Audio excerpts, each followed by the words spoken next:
in 32 marriage areas, 32 things that indicate how a marriage is doing. Convictional Christians scored highest among all the people that we surveyed. Here's what they're doing well on. Managing conflict well. They're doing well on friends and family not undermining marriage. They're doing well on respecting each other. I love this one. They're doing well on being encouraging and affirming of each other. How important is that in the context of marriage? That's what leads to the happiness that we talked about at the outset. They're happy because they are leaning into these things that their faith informs them to do to keep their marriage strong and stable. Hey, look out. It's Faith Talk Today. I am Rick Probst, and the party has already started. It's a wonderful Atlanta weekend, and one of our favorite guests, Gary Schneeberger from Focus on the Family. He's the assistant to the president for media relations at Focus, author, speaker. I've given him the nickname Wild Man because that's exactly what he is, and he's always a pleasure to hang. Gary, I'll get with you in a second. Hey, thank you so much for watching and listening to our podcast. You guys have really been downloading these things and sharing them and watching them. Thank you very much. Continue to do so. This one, you're going to keep this one. I guarantee it. And you're going to pass it around because you're going to love it. Gary's always a great guest, and he's going to talk about healthy marriages. Gary, good to see you. It is always good to be with you, Rick. And that was a great Justin Wilson's Louisiana cooking thing that you did there about guarantee. So bravo. Oh my gracious. I'll bet my producer Ezra has no idea who we're talking about. What a classic character and an amazing cook. Justin Wilson. Yeah. I was a TV critic back in the day when he was on live on the air, and it was a good time to be a TV critic. Let's say that. I enjoyed watching him. I was not big into cooking. I was big into eating, but not into cooking. But I just found him entertaining, and what a lovable character. That is so cool. You've done everything, haven't you? Well, not everything, but I'm still working on it. I've still got time. Yes, you do. Yes, you do. And we're going to have to fly out to Colorado Springs and just have a great time and chat and do some fun stuff. So how's Kelly, the kids, everybody good? Everybody's good. Today, in fact, is the 23rd birthday of my stepson Hunter. So we have this rule in our house on birthdays, right? Everybody has to get, and I brought this to the family, a big helium balloon blown up. And we were it was hard because like I was devastated. Party City went out of business, and they were our balloon supplier. And that sounds sort of nefarious. Our balloon supplier, but they went out of business. But we were able to find a balloon for Hunter, and so we're all set. We're ready for the party tonight. We love those balloons, but we haven't had a balloon since I left one up and I got caught on the ceiling fan, and it just wreaked havoc to the ceiling fan. So we've kind of backed off on that. But congratulations to Hunter, 23. That's epic, isn't it? It is. I mostly remember 23. I had a different life back then. It was BC for me, so I had a little bit of a different life, but I do remember good parts of 23. Well, we're glad you're here and you've lived to tell about it. And I think you're somewhere around 60, if I remember correctly. And I joined the 60 Club about 4 years ago. So we will celebrate together one of these days. Let's talk a little bit before we get into healthy marriages, because there's some data out that you have found that we want to share and we want to lock into. But first, we've talked about your books a number of times when you've been on the show, and you're always a great guest. You're fun, and you just bring it every single time. Val Kilmer just passed, the actor. Yes. And I saw a picture on your Facebook of you and Val. What year was that you and Val had the picture taken together? That was in 2013. I was living in Los Angeles marketing films. I left Focus, the first go around at Focus. I'd gone to LA, and Val Kilmer was doing his one-man show, Citizen Twain. He was a big Mark Twain fan. He did that show, and I, because I loved him so much, love burst from Tombstone, where he played Doc Holliday. So I bought the backstage passes and got a little snapshot with him after the show was done. Now I went through, I've not seen all of the films that Val Kilmer has been in. I've seen quite a few.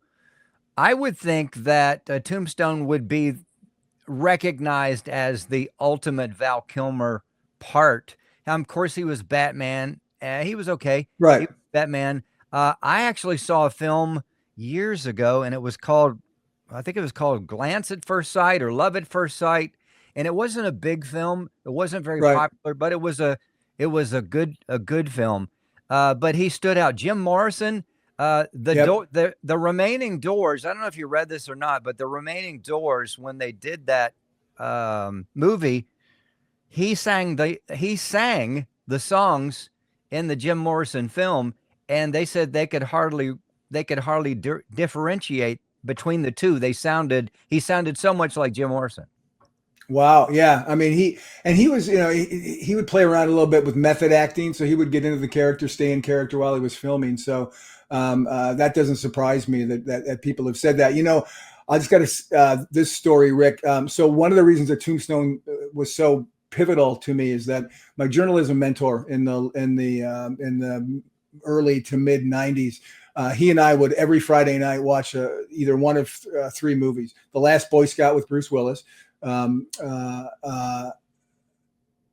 Scent of a Woman with Al Pacino, and Tombstone. And we watched that movie so many times every Friday night for about 2 months that we would drive people crazy in the newsroom by saying lines for that. I have 2 guns, one for each of you. I mean, all those lines, right? I mean, I still remember all of them, right? It's why, John and Ringo, you look like someone just walked over your grave. I mean, they just pop in my head. I can't remember what I had for lunch yesterday, but I can remember every line that Val Kilmer spoke and brought to marvelous life as Doc Holliday. So Tombstone, your favorite Val Kilmer film? The one Oh, that for sure. Yeah, for sure. Hey there. If you're enjoying Faith Talk Today, make sure that you click the subscribe button to our YouTube channel and give this video a thumbs up. How's that? Yeah, and help us reach more people, will you? And catch the full audio podcast wherever you listen. Just search Faith Talk Today. New episodes get dropped every Monday morning. So thanks for listening. Now back to the conversation. Good stuff. Gary Schneeberger here from Focus, assistant to the president for media relations at Focus. All right, let's talk about marriages. Let me read this to you. The healthiest, happiest marriages in the U.S. are Christian couples. You found out this information, and they scored in this particular piece about taking responsibility for their mistakes, compassion toward one another, and trust trust and financial management. Where did you find this information? And just kind of expound on it, if you will. Yeah, thank you for that. We didn't find it, Rick. We created it. We did a research project on the state of marriage in the U.S., and that was really the top finding, that the happiest, healthiest marriages in the country are what the social scientists call convictional Christians. I'm not a big fan of that name because it sounds like something from a Law and Order episode. But what it means is you don't just, believe your faith sort of silently, quietly. You live it out loud. You walk the talk, as it were. You pray together. You go to church together. You're in groups together. You read the Bible together. Christian couples who do that are the ones who, in this study that we did, where we asked them their opinions, their perspectives on a lot of questions, they said that they were happy in their marriage, and that is they were the happiest group that we surveyed, which include non-Christians, nominal Christians, and born-again Christians who might be a little bit more reticent to go practice all the time the things that they talk about. Did you have this inkling before you started digging? And how does one go about finding out the information that you found out? That's a great question. And the answer to that is right now at this moment, and depending on when you air this, probably still going to be true. We haven't created a report yet from this data. So I'm holding here, if you can see it, here's a big sheaf of papers, which is raw data. And I was so excited to get that stat that you cited, that in 32 marriage areas, 32 things that indicate how a marriage is doing. convictional Christians scored highest among all the people that we surveyed on 32, all 32 of them. If I want to read you what those are, here's how small this is on my piece of paper. I have to get this out. This isn't a prop. I have to be able to read. Here's the 32 marriage areas. Here's just a couple of them. You mentioned a couple, but convictional Christians say that they are doing best on these measures more than anybody else. Here's what they're doing well on: managing conflict well. They're doing well on friends and family not undermining marriage. They're doing well on respecting each other.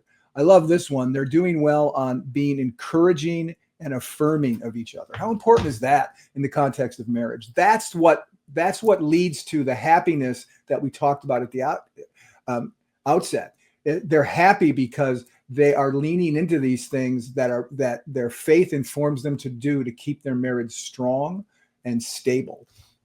What a huge win for Christian marriages to not only inspire those that are not Christians as of yet, right, but also those that are Christians and may be struggling in some of those areas. And by the way, if you're watching, you know that Gary just pulled a magnifying glass about the big, a very large one, about the same size as the one I would use. If you're listening, it was a magnifying glass to read the print that was there on the data that they have compiled. How's it going to help us, Gary? How is it going to help the Christian marriage? And we all have struggles in some form or fashion. And I know it's going to be encouraging, but specifically, how's that help us? I think it gives us a North Star to go for. When you read on here that convictional Christians are doing better on shared spiritual beliefs and practices or sacrifice for each other, right? That's so good. That gives you something to aim for. When the researchers were sharing this data with all of us at Focus, the content teams at Focus, I was sitting next to Greg Smalley, our vice president of marriage. Yeah. Like every other new bit of data that was dropped, Greg and I looked at each other like we were watching a tennis match. Our heads were on swivels, and we looked at each other and said, that's a good bit of content that we can create to help people with their marriage. So we are going to trust in this, folks. We're going to take this data after we've crunched all the way through it, and we're going to create content that's going to help you do just what Rick asked me about building your own marriages so that they become healthier and happier and avoid what this data calls crisis in your marriage. Now, the long answer to, or the longer answer to, when is this going to be available? We are going to write a report about all the findings that's going to be at focusonthefamily.com, but we haven't gotten there yet. And the reason why is I jumped the line. When I saw that statistic that said 32 marriage areas, all 32 things about how you interact as couples, convictional Christians, those who live out their faith, rated themselves, they had the highest ratings. I didn't want to wait for the report to get done, so I jumped out and started talking to the press about this stuff. So you guys are getting basically the fruit of my excitement and my impatience, in a sense.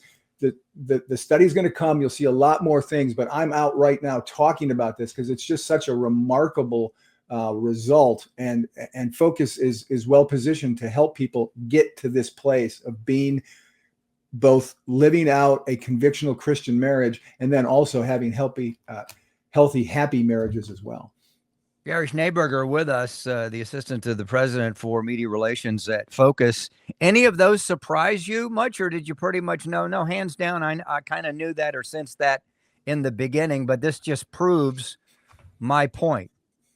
Yeah, I mean, there are some things that were surprising. There's a statistic in here. We talk about it a little bit. I've talked about it a little bit to the press. Marriages in crisis are defined in social sciences as marriages that are either in the process of divorce, or they're thinking about divorce, they're contemplating divorce. We found that when it comes to marriages in crisis, convictional Christians they're half as likely as the rest, as all the other people who took this survey, half as likely to find themselves in crisis. In other words, 25% of all marriages right now find themselves in crisis. They say only 13%, just about half of that, of convictional Christians, those who walk the walk and walk the walk together, find themselves in that position. That sort of leapt out as not a surprise, but really an enormous encouragement that if we do these things, if we lean into our faith, if we practice those things that we believe, we're going to be in a much better position to have thriving marriages. And that's important. Let's take that to the parenting perspective. That's important to pass along to your kids, because if you're a convictional Christian couple, you then can be intentional about building into your kids that same convictional Christianity. Gary Schneeberger with us. He is a part of Focus on the Family. He is the assistant to the president for media relations at Focus. I don't have the data in front of me, Gary, but for those parents that have divorced, would you know, or do you know the percentage of kids that do end up in divorce? I would assume it may be high. Yeah, the divorce numbers. Let me pull them up just so I get them right. We asked a question about how many people have ever been divorced. Yeah, and the challenge with that question is you don't know if they were divorced, if they're divorced now or they divorced before. But 34% of everyone who took this study are currently divorced or have been divorced. So we don't know exactly. We didn't ask the question, how many of you have children? But certainly there are children who find themselves in that situation. And again, that's one of the things that Focus on the Family, both in the marriage area and in our parenting ministry. We have lots of helpful resources that will help couples, maybe couples who are no longer couples, fathers and fathers and mothers, helping them raise their kids despite the unfortunate circumstance of divorce. Yeah, can't wait to get our hands on this, and no doubt when it's been released, you'll probably be on with Jim Daly and Focus on the Family, or someone will, communicating this, and resources will be available as well, I'm assuming. For sure. In the near future. You can go to FOTF.com to find out more. It hasn't been released yet, so you can't go there now. I mean, I would like for you to go, of course, to the website and check out all the other resources. But this is quite a treat for us, always to have Gary, but to bring this kind of information to us, this data, this research. And so, Gary, thank you so much for thinking about us and allowing us to just kind of letting the cat out of the bag, if you will. And I agree. I think this is going to help marriages tremendously, and parenting. I didn't even think about the parenting aspect, but you brought up a point. Of course, it's going to help parenting, right? So that's amazing. I mean, go ahead. It gives parents the opportunity to know the kinds of values to inculcate in their kids, and I think that's another really important part of this research. And again, as I'm sitting there next to Greg Smalley, who leads up our marriage ministry, it was a day-long meeting, and we must have done that 45 times. Wow, that's going to be really good content. We have to create that. So the time is ripe for us to get this information out. I will say one more thing, or suggest one more thing. Yes, the data is not available yet, but if you go to focusonthefamily.com and then bookmark that page and come back to it periodically. We're going to try to make a big splash when this data is released, so you'll probably hear about it. But if you have it bookmarked, you can come back and check periodically and see, because we are throughout the year, we're going to put on a regular basis, we're going to put new resources out to help you and your marriage. I know you'll be everywhere once this is all out, but we'd love to have you back right after it's released and just kind of catch up with you. And we could also talk about what you've heard from people that have been able to read that data and implement it in their lives, in their personal lives, in their marriages, and their as parents, to see, just listen to the positive, if you will, testimonies of what's going on. Gary, we appreciate you doing that, and always thank you so much for being a part of the show. We've had Greg Smalley on the show many times, and he's off the chain. Yeah, he is. But I haven't given him the title Wild Man. There's only one. All right. Well, I wear it with honor. So thank you for that, Rick. Gary Schneeberger one of our favorites, assistant to the president for media relations at Focus. He is an author and a speaker. Check out his books, by the way. You can get them on Amazon. I was just perusing there this morning, looking at some of his books, and you'll enjoy that. And no doubt there are more to come. Hey, real quick, let's take a second. What's coming up next for you? Let's go ahead and take that. What are you writing now? Are you writing anything? Well, I am. I mean, not right now. Right now, I'm interviewing with, yeah, sure. With you, but it would be nice if I could sit here and type at the same time. No, right now, the book that my co-author and I are working on are the films of Burt Reynolds, and we are about two-thirds of the way through his theatrical career, and he's about to start sort of falling off the cliff of his box office popularity. But still, some good, interesting movies in there. But yeah, we're two-thirds of the way through Burt Reynolds. It'll be out later this year. And then we move on to the Rocky films, which will be very exciting. That's right. Yeah. That's right. So the Rocky film will be what, 2026? No, we're looking at, we are looking at 2026 because 2026, and boy, does this make me feel old, Rick. 2026 is the 50th anniversary of Rocky, which came out in 1976. So yes. Yeah, it's the perfect time. There'll be a lot of interest in all the Rocky films. So we're hoping to help people enjoy that anniversary a little bit more, because our book will be out in 2026. That movie was so epic when I was, and I'm a little older than you are, 16 years old, and I decided to go out every morning and start running in a sweatsuit like Rocky, and drink the raw eggs and the milk and the whole 9 yards. That didn't last very long, but it was inspiring. No, I didn't go that far. I was I was 11, and my neighborhood friends so annoyed by me because I would walk around going like this and punch them in the shoulders all the time. I punched them in the shoulders all the time so much that they just would they wouldn't walk with me when we went to the store or something. So I was Rocky hyped as well. In fact, in grade school, I did a play where I was not the Italian stallion, because I'm German, right? Yes, yes. I was the German Sherman. I wrote in my script. Rocky Kleinschmidt, the German Sherman, and I acted it out in front of all the other third graders. So there you go. That's amazing. Hey, if you'd have had YouTube then, where would you be now? Oh, I don't know. Probably the same place I am right here. I don't think Rocky Kleinschmidt was a career maker, but it was fun, and I still remember it. So that's great. Rocky Kleinschmidt. I love it. German Sherman, baby. Yep. I love Gary Schneeberger. He is one of our favorite guests, and we got to have him back. And yes, we will. Thank you so much for watching this and listening to the podcast, not only downloading it on your smartphone, but sharing it. And according to the numbers you have, you're watching it, you're listening to it. You can get yours at faithtalkatlanta.com or wherever you get your podcast. Next week, another great guest. Join us. I'm Rick Probst. This is Faith Talk Today. See ya. Hey, that's it for this episode of Faith Talk Today. But wait, there is more. You can go ahead and click the next video and keep watching videos and share them. And don't forget to subscribe to the channel and to the Faith Talk Today podcast.